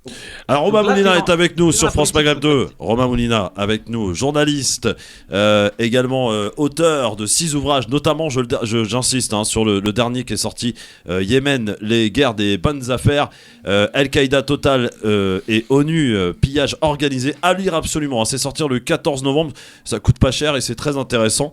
Romain Moulina, bouge pas, reste avec nous. Dans un instant, on se retrouve juste après la pub, parce qu'on a un peu de pub nous ici à France Maghreb 2. Et t'es le bienvenu, je suis ravi de te recevoir. Pourquoi d'ailleurs, juste avant la pub, une question rapide, pourquoi on t'entend pas beaucoup dans les médias français, Romain? T'es boycotté? Qu'est-ce qui se passe? Bon, écoute, j'ai l'impression que parfois j'ai la peste, le choléra, la syphilis, fais attention, peut-être contagieux. Hein. Ah, bon, bah ça va. Ouais, je dois avoir au moins... Et peut-être la rage aussi. Donc, la rage, bon, en tout cas, t'as la rage de révéler et une certaine dérive dans le monde du foot, que ça soit ici en France, mais aussi en Afrique et dans le monde. Et une grande gueule, on peut le dire. Romain Moulina avec nous sur France Maghreb 2. Et je suis ravi de te recevoir dans un instant. Question de Nasser Lajili et de Pierre-Henri. Alors, Pierre, il va pas être sympa avec toi, je le sens. Mais bon, c'est comme ça, mon Romain, t'inquiète pas. Tout va bien se passer. Vous êtes bien sur France Maghreb 2. À tout de suite. Le LGF, le grand forum sur France Maghreb 2 tous les jours de 16h à 18h. Ravi de vous retrouver avec nous au plateau aujourd'hui. Sofiane Nardari, Pierre-Henri, président de France Fraternité, Nasser Lajili, ancien élu et militant associatif. Et notre invité exceptionnel, et je suis ravi de l'accueillir aujourd'hui. Et vraiment, je salue son travail. Romain Moulina, journaliste, très jeune journaliste, on peut dire 31 ans, c'est la jeunesse. Et son dernier livre que je conseille à tout le monde, Yémen, les guerres des bonnes affaires, Al-Qaïda, Total et ONU, pillage organisé, à lire absolument. C'est sorti le 14 novembre 2022, donc il y a très peu de temps, et à vous procurer évidemment. Alors nous avons parlé en premier temps évidemment des différents scandales de la FFF, l'affaire Noël Le Graët, bien sûr. Petite question avant de laisser la parole à Pierre-Henri pour une question et à Nasser évidemment. On parle apparemment de Michel Platini pour succéder à Noël Le Graët. Tu y crois, toi, Romain? Il y a des gens qui le poussent. Après, est-ce qu'il voudra y aller? Je ne sais pas. Est-ce qu'il a encore une affaire au parquet national financier? Et son affaire en Suisse, je crois qu'il y a eu un appel ou il peut encore avoir un appel. La vraie question pour Platini, c'est que si la FIFA sait qu'il y va, ils vont tout faire pour l'empêcher, vu son inimitié avec Gianni Infantino. Et on va être honnête, aujourd'hui, ce qui se passe à la Fédération française de foot, ça se passerait dans un pays africain, la FIFA aurait suspendu depuis un moment la France. Mais c'est plus facile, visiblement, de suspendre en Afrique ou de mettre des comités en Afrique qu'en Europe.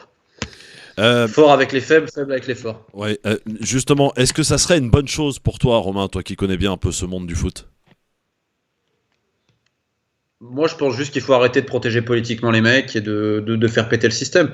La FIFA cherche à conserver le système et est très proche de la France. On rappelle qu'ils ont délocalisé une partie de leur bureau à Paris et qu'Emmanuel Macron leur a donné l'hôtel de la Marine, notamment pour l'utiliser. Donc il y a des vrais liens France-FIFA. Donc c'est pas de la FIFA qui va venir le nettoyage, vu que c'est une organisation presque criminelle. Maintenant, est-ce que l'État français veut garder un foot aussi vérolé et pourri, ou pense au bien-être de ses licenciés et de ses citoyens? C'est ça la question. Aujourd'hui, visiblement, la ministre répond à la première. On veut garder le système et les licenciés, ils doivent se faire voir. Comment tu as perçu les différentes critiques qui ont été faites quelques semaines avant le début de la Coupe du Monde au Qatar, alors même qu'elle avait été attribuée 10 ans auparavant, sans qu'il y ait beaucoup plus de bruit à ce moment-là? Comment tu as ressenti un petit peu tous ces donneurs de leçons par rapport au Qatar? Bon, le Qatar est évidemment condamnable sur plein de trucs, mais on va dire que quand tu laisses un blanc-seing pareil, notamment président du PSG, et tout ce qu'il a fait.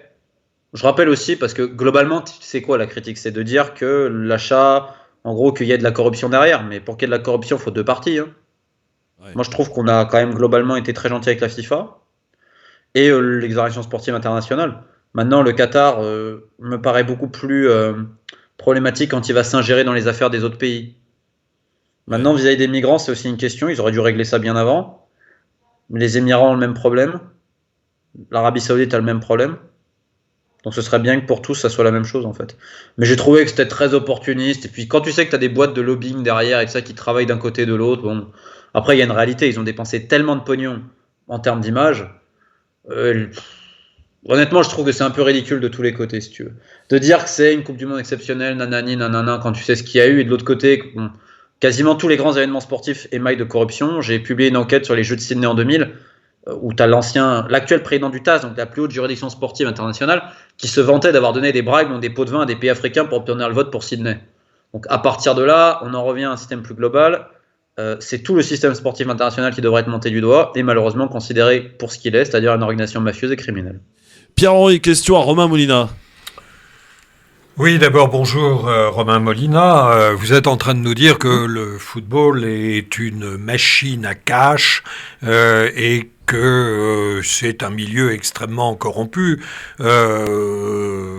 Cet état de fait est effectivement connu du plus grand nombre.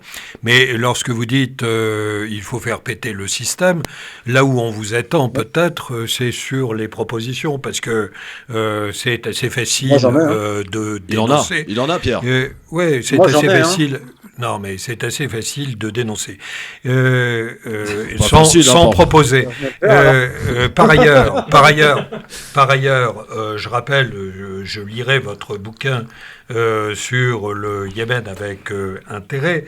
Je rappelle simplement que cette opération qui est largement soutenue par l'Arabie saoudite et qui vise à défendre le gouvernement du Yémen, à empêcher le mouvement radical Houthi, qui est lui soutenu par l'Iran, de prendre le contrôle du pays. Donc dire qu'il n'y a pas une dimension d'opposition entre chiites et sunnites, c'est quand même un peu léger. Ensuite, je voudrais vous poser je vais vous répondre tout de suite sur ça, parce que là, c'est une énorme connerie que vous venez de balancer. Quoi ? Lorsque la monarchie wahhabite saoudienne a soutenu, à l'époque de la révolution yéménite, ils ont soutenu l'imam Marwa chiite. Donc à un moment, et c'était il n'y a pas si longtemps que ça, c'était il y a 50 ans, les sunnites saoudiens ont soutenu les chiites royalistes yéménites. Toujours est-il qu'aujourd'hui, le Shah d'Iran qui était l'allié de l'Arabie Saoudite contre Abdel Nasser, le sunnite arabe, qui soutient aujourd'hui le mouvement Houthi. C'est bien l'Iran qui soutient le gouvernement du Yémen, considéré comme légitime c'est l'Arabie Saoudite. Bon, cela étant, je voulais vous poser une question, parce que dans votre panorama des différents présidents des fédérations de football maghrébine, il manque le président de la fédération algérienne. Il n'existe pas, lui. Il n'est pas en relation directe avec Tebboune. Il n'est pas sous influence. Qu'est-ce que vous voulez nous dire, en fait, en ciblant absolument le président de la fédération de football marocain? Puis ensuite, je vous poserai une autre question. Doucement. Romain Molina. Je t'avais prévenu. C'est extraordinaire. Vous voyez, c'est très équilibré sur ce plateau. Tu poses 50 000 questions à la fois, laisse-toi te répondre. Je t'avais prévenu, Romain. Il n'y a pas de problème. Moi, je fais la politique de personne. Je mets pareil sur la Tunisie, sur la France, sur le Costa Rica, sur la Colombie, la Mongolie, le Laos, ou les autres quand il y a besoin. Vis-à-vis de l'Algérie, la FAF est une blague. C'est une blague. Depuis quelques années, là, il y a énormément d'ingérence politique parce qu'on a voulu retirer Zetchi. Quand même, quand Zetchi part... Et la personne qui est élue derrière lui n'est même pas conforme au statut, où il fallait au moins 5 ans en tant que dirigeant. Il en avait que 3. Donc ensuite, il part, etc. Aujourd'hui, je ne connais pas assez le prénom actuel. Par contre, je sais que la FAF, c'est une blague, oui. Et c'est malheureux, parce que quand tu vois à quel point c'est un pays de football, et à quel point les mecs qui le gèrent font n'importe quoi de A à Z, mais malheureusement, je vais aller plus loin. Aujourd'hui, je cherche une bonne fédération. J'en vois pas beaucoup, hein. C'est bien pour ça que je dis péter le système, ça a aussi des limites.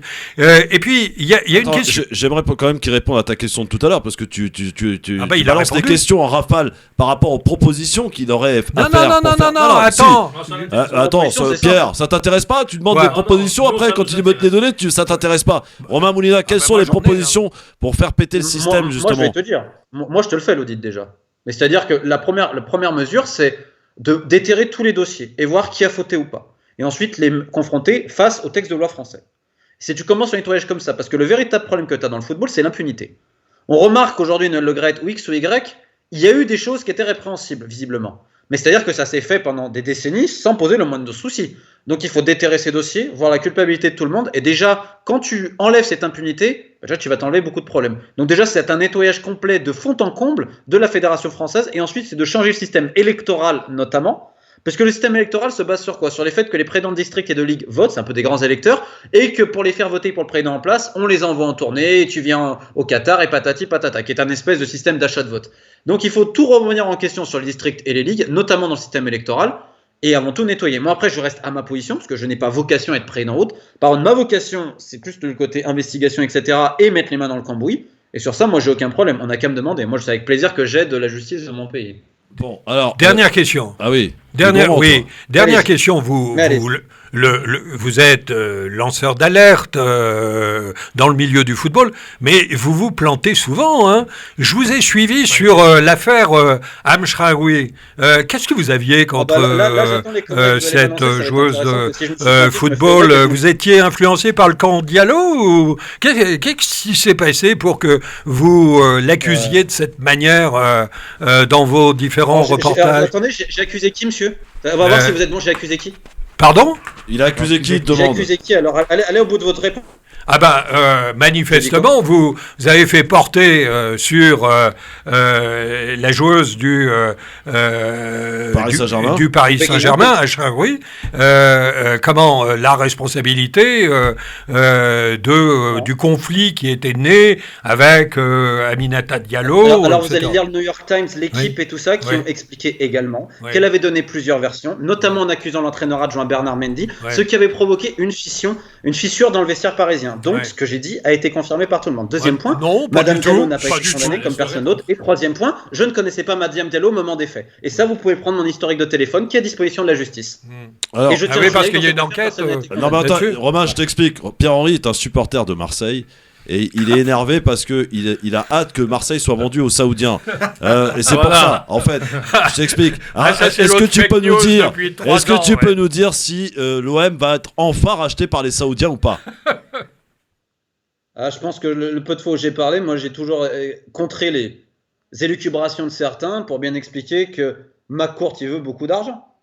Il y avait des parties intéressées, mais pas au prix où il veut. Maintenant, ça, actuellement, j'en sais strictement rien. Mais il n'y a jamais eu les noms qui étaient sortis de type Walid Bintal, c'était des conneries. Comme quand M. Boudjelal voulait récupérer, etc. Je me rappelle, je m'étais fait tomber dessus. Il y avait plein de mecs sérieux, quand même, des Malbruno, Figaro et tout ça, qui avaient dit machin et tout. Bon, moi j'avais dit que c'était une connerie, donc voilà. Donc après, si tu veux, moi je reste droit dans mes bottes. Mais pour l'affaire dont il parle, je peux comprendre, il n'y a pas de problème. Je ne connaissais pas Madiam Diallo au moment des faits. D'ailleurs, j'ai attaqué le Parisien en justice, un journaliste de Mediapart. Je suis quasiment assez sûr de gagner vu les conneries qu'ils ont balancées. On m'a même accusé d'être en contact avec quelqu'un qui s'appelle César, un mec que je ne connais pas et que j'ai trucidé publiquement. Donc voilà, et je tiens à signaler que dans cette affaire, il n'y a personne qui a été condamné. Et les gens ont tendance à l'oublier qu'en fait il y a eu un procès médiatique, mais en termes de justice actuellement, il n'y a pas grand chose parce que les 4 mecs, les 4 Jackie Chan qui ont fait ce terrible acte, vous y participez. Ils ont donné 4 versions différentes, donc déjà c'est un peu compliqué. Mais alors, Pierre, s'il te plaît, on va laisser parler Nasser Lachili quand même, qui est très. S'il y a des questions à poser aussi à Romain Moulina, qui nous fait le plaisir d'être avec nous aujourd'hui, je le remercie une nouvelle fois, Nasser Lachili. Ouais, non, moi j'avais juste une question concernant l'équipe de France, concernant Didier Deschamps d'ailleurs. Qu'est-ce qu'il pense de Didier Deschamps? Parce qu'aujourd'hui il a renouvelé son contrat. Il s'est auto-prolongé. Auto-prolongé, parce que c'est lui qui l'annonce. Et je voulais juste savoir, est-ce que lui, il peut continuer aujourd'hui le travail qu'il est en train de faire en France, avec l'équipe de France? Parce que Le Gret, avec la crise qu'on a eue avec Monsieur Le Gret, on sait qu'il était très proche avec Monsieur Le Gret. Et est-ce qu'aujourd'hui, l'équipe de France peut s'ouvrir à des grands joueurs qu'on a mis de côté pendant plusieurs années quand Monsieur Le Gret était présent? Et est-ce que Didier Deschamps a toujours sa place au sein de l'équipe de France? Le contrat a été validé par le comité exécutif de la Fédé. Le Gret l'a joué vraiment en solo parce que sa directrice générale, elle, voulait plus essayer de tâter le terrain pour Zidane, pas pour Zidane, mais pour une question d'image. Pour que non, Deschamps va rester. Le comité exécutif a validé ça. Donc il n'y a plus rien à dire à ce niveau. Maintenant, les gens peuvent se poser la question de pourquoi Deschamps a toujours affiché un soutien sans faille à Noël Le Gret, quoi qu'il arrive, alors qu'il savait très bien qu'était Noël Le Gret. Je pense que ça vous classe en termes d'être humain. Oui, effectivement. Et justement, est-ce que, par exemple, en cas de changement de président de cette fédération française de foot, si on imagine dans l'hypothèse que ce soit Platini, est-ce que Platini est Deschamps compatible? Déjà, il faut savoir si Platini veut y aller. Parce que les gens, ils pensent, mais je ne suis pas à sa place, donc il faudra lui poser la question. Aujourd'hui, je ne saurais te dire. Mais en tout cas, il a signé un contrat jusqu'en 2026. Le contrat, il a été validé par le comité exécutif. Et vu le prix qu'il a... va falloir justifier un licenciement. Donc actuellement, non. Deschamps va rester en tant que sélection à l'équipe de France. La vraie question qui va se poser, c'est est-ce que Corinne Diacre va rester au niveau de l'équipe féminine? Ça, c'est une question. Oui, ça, c'est une bonne question. Ce qui me surprend le plus, c'est qu'on a signé un contrat, on a prolongé plutôt Didier Deschamps jusqu'en 2026, alors que Le Gret partait en 2024. Oui, donc c'est un peu surprenant, ça. Oui, et on se rappelle quand même de la conférence de presse, assez lunaire, où normalement c'est au président d'annoncer la prolongation de son sélectionneur. incapable de le faire et c'est Didier Deschamps qui s'est auto-prolongé tout seul. Il voulait partir du monde, tu vois. Ouais, c'était marrant, c'était Deschamps disait à certains incroyable. joueurs que c'était sa dernière. Donc... Ouais. C'est assez ironique. Et le cas Karim Benzema, Romain Mounina, dernière question. Visiblement, ça s'est mal passé là. Pour le coup, t'as des infos là-dessus ? Mais il n'y a rien eu de. Il n'y a pas eu un gros événement, tu vois, qui justifierait. Enfin, quand tu sais que Pavard et Deschamps, en finale, Deschamps l'insultait de mots interdits aux moins de 18 ans, je ne sais pas ce qui s'est passé entre les deux, mais j'imagine qu'il y a eu un gros problème. Avec Benzema, non, c'est plus des histoires d'ego. Il a repris trop vite parce que lui, c'est vrai, masquait un petit peu ce qu'il avait. On l'a fait reprendre trop vite avec trop d'intensité, ça a pété un peu de l'autre côté, mais il était disponible après. On lui a dit de partir. C'est même pas Deschamps qui lui a dit, c'est le médical. Il y avait des joueurs qui étaient très contents, c'est vrai. Mais pas tous. Il n'y a pas de mauvaise ambiance à cause de Benzema, ça c'est faux. Des fois, peut-être qu'il était un peu dur avec certains, et des jeunes qui se plaignaient un peu, mais c'est comme dans tous les vestiaires. Honnêtement, il ne s'est rien passé, quoi. C'est plus des enfantillages. Et... Ouais. Vous avez des infos sur l'avenir de Zizou ? Où il va jouer, où il va oui, partir, très intéressant. je veux dire où il va entraîner, quoi, plutôt. Parce que Le Gret, il veut même pas le prendre au téléphone, donc. Mais Noël Le Gret, il sait même plus son code de carte bleue. Alors Zidane, au Brésil ou dans un club, Romain ? Romain, au Brésil ou dans un club, Zidane ? Alors, aucune idée. Affaire à suivre. En tout cas, merci beaucoup, Romain Moulina, d'avoir répondu à nos questions. Et puis, tu reviens quand tu veux dans l'émission. Tu es chez toi, mon Romain. Je rappelle le livre, donc Yémen, les guerres des bonnes affaires, Al-Qaïda, Total et ONU, pillage organisé. Merci beaucoup d'avoir répondu à nos questions. Puis à très très vite sur France Maghreb 2, Romain. À très vite. Merci à tous. Merci beaucoup, Romain Moulina, donc, qui était avec nous sur France Maghreb 2 dans un instant. Mam, la belle histoire des génériques, le quiz et les coups de gueule. C'est l'heure de retrouver Mam, la belle histoire des génériques. La belle histoire des génériques. Vivement lundi, 1988-1992. Quel plaisir de vous retrouver pour ce nouvel épisode de la belle histoire des génériques, consacré ce soir à une série, une sitcom, comme on dit, une comédie de situation, racontant les affres de la vie au bureau. Cette série s'appelle Vivement lundi et était diffusée il y a extrêmement longtemps sur la première chaîne de télévision. En fait, ce sitcom était un dérivé français d'une série qui était diffusée aux États-Unis, qui s'appelle Comment se débarrasser de son patron, et qui a été une série américaine de 85 épisodes de 26 minutes. En fait, il s'agissait déjà à l'époque de l'adaptation d'un film éponyme. Elle fut diffusée aux États-Unis sur le réseau ABC entre mars 82 et octobre 83, puis en 86 jusqu'en 88 en syndication. La série d'ailleurs a été diffusée en France sur FR3 au cours de l'été 1985, puis une rediffusion s'est effectuée juste l'année plus tard. En France, eh bien, nous reprenons le principe de Comment se débarrasser de son patron, qui devient Vivement lundi. Et Vivement lundi a eu 4 saisons de diffusion à partir du 11 septembre 1988 pour une série de 104 épisodes de 26 minutes créés par Didier Albert et Claire Blanchil.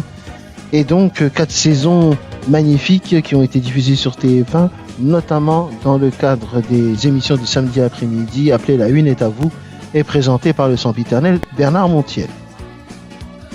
Dans la distribution de cette série, vous retrouvez effectivement un certain nombre de comédiens et de comédiennes qui, en son temps, en leur temps, ont été effectivement de grands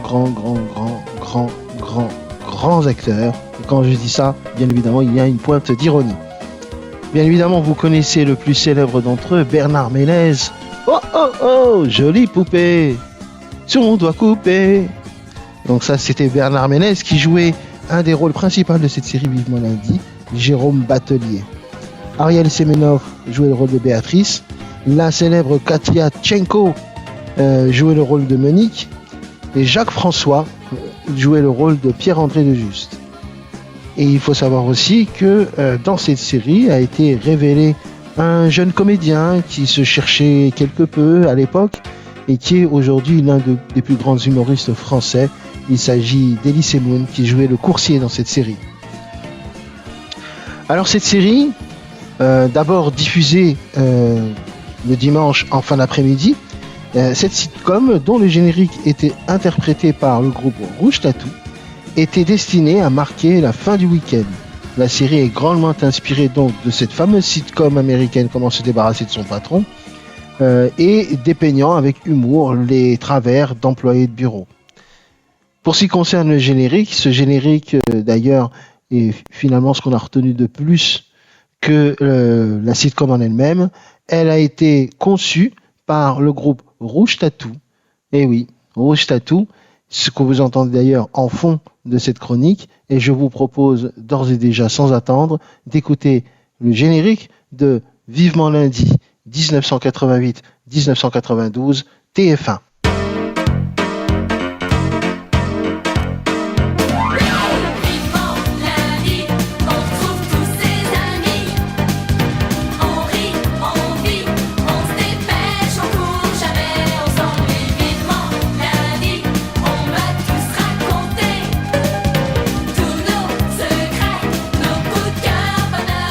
Vivement lundi, voilà la sitcom donc qu'a choisi d'évoquer aujourd'hui notre ami Mam, la belle histoire bien sûr. Dans un instant, le quiz et les coups de gueule et coups de cœur de nos chroniqueurs, débatteurs. Sofiane, t'as ton coup de gueule ou coup de cœur, j'espère?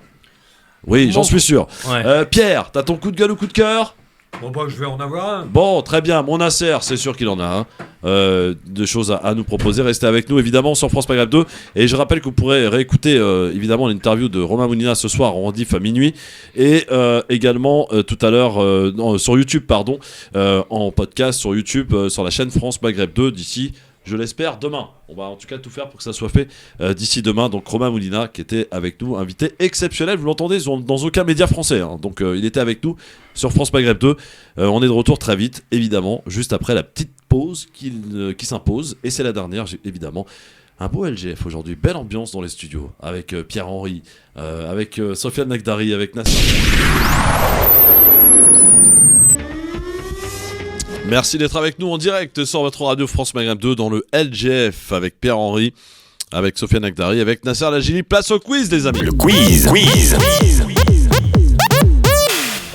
Avec des questions liées à l'actualité. Sofiane, il était très bon tout à l'heure. On va voir si ça va continuer. Tiens, question un peu people. Ça, c'est pour Pierre. Combien de vues pour la nouvelle chanson de Shakira où elle règle ses comptes avec Gérard Piqué? Je savais pas d'ailleurs si vous étiez 15 au courant. millions. 100 millions. Non, 100 millions. Waouh, Sofiane, bravo. Ah oui, je l'ai vu. Elle dit quoi dans sa chanson? Tu as changé une Ferrari pour une Twingo, une Rolex pour une Casio. Voilà, elle règle ses comptes. 100 millions de vues pour la chanson de Shakira. D'origine libanaise. La fédération CGT des mines et des énergies envisage des coupures ciblées contre qui, messieurs? La CGT, rappelle. La CGT, la fédération CGT des mines et des énergies envisage des coupures ciblées contre qui? C'est la question que je vous pose. Contre les hommes politiques qui sont en faveur de la retraite à Bonne 64 réponse, mon cher Pierre-Henri, des élus en fait qui soutiennent effectivement cette réforme des retraites. Très intéressant. Qu'est-ce qui est disponible depuis hier pour 10 millions de Français, messieurs? Le chèque énergie, absolument, et indemnité carburant, exactement, Ah, de 100 €. Donc depuis hier, on fait la demande en ligne sur le site des impôts. Hein, je crois que c'est ça. Même pour le chèque énergie? Non, pour le chèque énergie, c'est automatique. C'est automatique, voilà, on est d'accord. Absolument. Et il faut avoir des conditions. Il y a des conditions. De ressources. Bien sûr. Bien sûr. Mais le chèque énergie, c'est automatique. Et pour le reste, il faut en faire la demande sur impôts.gouv.fr. Quel distributeur, messieurs, d'articles sportifs pourrait être en cessation de paiement? Decathlon, non? Non, pas Decathlon, l'autre. Go Sport. Qui emploie 2160 salariés en France. C'est terrible. Hein. Et c'est le tribunal de Grenoble qui se penchait sur l'affaire. Donc de ce Combien de salariés, sport. Christophe? 2160. Voilà, 2160 familles. C'est énorme. Dernière question. Des vidéos de quels prisonniers belges ont été mises en ligne sur les réseaux sociaux? Je sais pas, le gars qui avait fait l'attentat le 15 novembre, non? Non. C'est un pédophile très connu. Dutroux? Marc Dutroux, effectivement. On voit d'ailleurs dans ces images où il est insulté copieusement par les autres prisonniers. Il reçoit des projectiles lorsqu'il va en promenade. Donc ça s'est apparu donc sur les réseaux sociaux. Donc Marc Dutroux, voilà. Bravo, vous avez été bon, parfait. Alors, on va passer maintenant au coup de gueule et au coup de cœur. Je rappelle le principe, j'ai un chrono qui dure 1 minute et vous avez, durant cette minute, l'occasion de nous livrer votre coup de gueule ou coup de cœur. Tiens, j'ai envie de commencer par notre ami Nasser Lajili, qui a des choses à nous dire. Mon cher Nasser, c'est quoi? Un coup de gueule ou un coup de cœur d'abord? Non, plutôt un coup de cœur. Un coup de cœur, je n'attendais pas moins de toi, mon cher Nasser. Ouais. Nous t'écoutons pour ton coup de cœur, à toi de jouer. Moi, mon coup de cœur, c'est pour toutes les associations des quartiers populaires, les associations humanitaires, tous ces bénévoles qui sont aujourd'hui présents pour alimenter et essayer de faire vivre nos quartiers. Toutes les personnes qui font des maraudes, parce qu'on les oublie souvent, et on en a de moins en moins d'ailleurs, des personnes qui font des maraudes avec la crise qu'on vit. Et je voudrais leur dire bravo et merci pour tout ce qu'ils font, et j'espère tout simplement que ce travail se fera de moins en moins, et qu'on ait beaucoup plus de personnes qui vivent moins dehors pour que la vie elle soit meilleure et elle soit belle. Voilà. Bravo pour ce coup de cœur, mon cher ami Nasser. Mon cher Pierre, est-ce que c'est un coup de gueule ou un coup de cœur? C'est à la fois un coup de gueule et un coup de cœur. Attends, je déclenche le chrono alors. Est-ce que ça concerne l'Algérie? Non, ça ne concerne pas l'Algérie. Ça concerne le combat des femmes iraniennes. On t'écoute. Femmes, vie, liberté, ce mouvement qui est né avec la mort de Mahsa Amini, qui a été tué par la police des mœurs iranienne, parce que portant un voile de la mauvaise manière, selon cette police. Et puis derrière, c'est une répression sanglante qui est menée par le régime des mollahs. Donc, coup de cœur pour ce combat universel pour l'égalité homme-femme. Et puis, évidemment, coup de gueule, dégoût complet contre ce régime des mollahs qui se maintient par la peur et qui exécute aujourd'hui surtout des manifestants venant de milieux extrêmement pauvres. Mais je pense que ce régime des mollahs est condamné parce que la jeune génération a totalement rompu avec eux. Ils vont se maintenir parce que l'appareil répressif est très fort. Top. Mais voilà, je pense que c'en est fini à terme d'eux. Et c'est très bien. Bon, merci Pierre pour ce coup de gueule et coup de cœur. Mon cher Sofiane, coup de gueule ou coup de cœur? Moi, un coup de gueule. On y va, c'est parti. Vis-à-vis du président de la fédération marocaine, Fawzi Larja, qui a et en vérité. Notre père, t'as pas le droit de parler, qui a rendu un peu exécrable encore plus la relation algéro-marocaine. Je tiens juste à rappeler les propos de Motsepe, le patron de la CAF. Tout se passait pour le mieux et l'Algérie avait accepté d'ouvrir une ligne directe pour l'arrivée de l'équipe nationale marocaine. J'étais surpris par le communiqué de la fédération marocaine qui demandait publiquement à ce qu'une ligne directe soit ouverte, exigée. Sans ça, le Maroc ne participera au CHAN. Tout était prévu pour que le Maroc participe à cette CHAN, sauf que malheureusement, le président de la fédération voulait politiser, rendre responsable l'Algérie, où on demande, où il a exigé l'ouverture alors que c'était prévu, et même j'appelle les Marocains à aller voir le communiqué de la fédération marocaine, où même ils reconnaissent qu'il y avait sur le principe, l'Algérie était d'accord, sauf que malheureusement, Fawzi Larja, avec ses propos, j'exige, a poussé le Maroc à ne pas participer à cette CHAN, alors qu'il est tenant du titre. C'est triste et malheureux. Voilà. On parle jamais pendant les coups de gueule et coups de cœur. On peut commenter après, mais on parle jamais pendant. Après, oui, voilà. C'est une véritable obsession, parce que je rappelle simplement que si le Maroc ne participe pas à la CHAN... Je tiens juste à réhabiliter quelques vérités, malheureusement, parce que quand on essaie de déformer... Tu es totalement partisan dans cette histoire. Donc quel partisan? Et toi, tu ne l'es pas?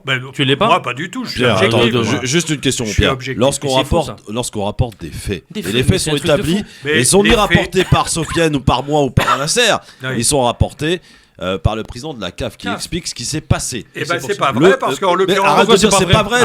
Non, c'est pas vrai. Bah bon, pourquoi? C'est pas vrai, quand même. Vouloir faire passer l'équipe du Maroc... Président de la fédération. Par Constantine, plutôt que sur une liaison aérienne Rabat-Alger, à cause...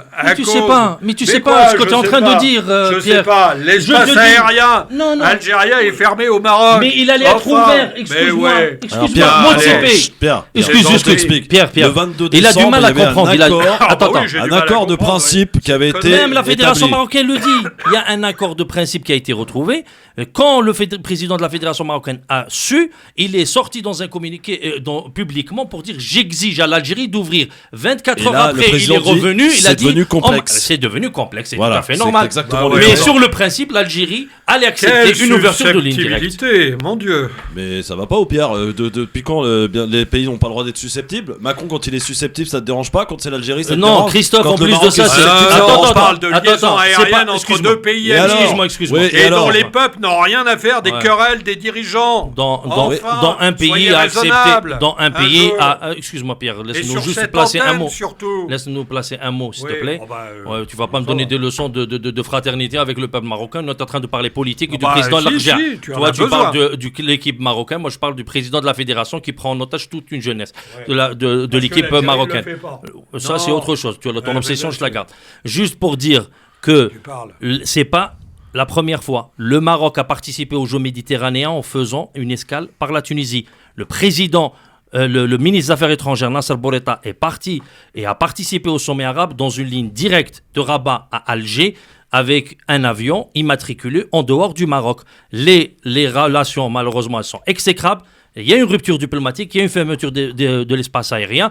Maintenant, c'est au Maroc. Ils ont proposé soit une ligne directe avec un avion autre que la Royal Air Maroc, ou bien de passer par la Tunisie. Le Maroc et l'Arja a choisi de polémiquer pour tenter de diaboliser encore plus l'Algérie. Point barre. Après, c'est bon. Bon, voilà. Écoute, je pense que, mon cher Pierre, tu vas aller passer de bonnes vacances à Marrakech. Ah, t'as le droit, hein, c'est beau Marrakech. Oui, mais Alger est très beau aussi. Oui, Alger, c'était il y a longtemps. Hein. Il est bienvenu. Hein T'es le bienvenu, mon Pierre. Tu sais qu'en ce moment, l'Algérie a ouvert aujourd'hui le sud algérien. Absolument, non mais sérieusement, à découvrir. Mes amis algériens m'ont invité en Kabylie.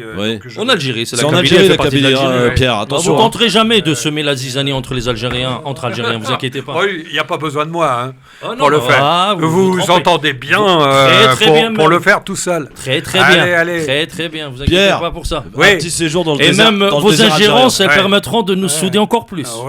Pierre, détromperez-vous. Un petit séjour dans le désert algérien, ça te dit, non? Toujours, oui.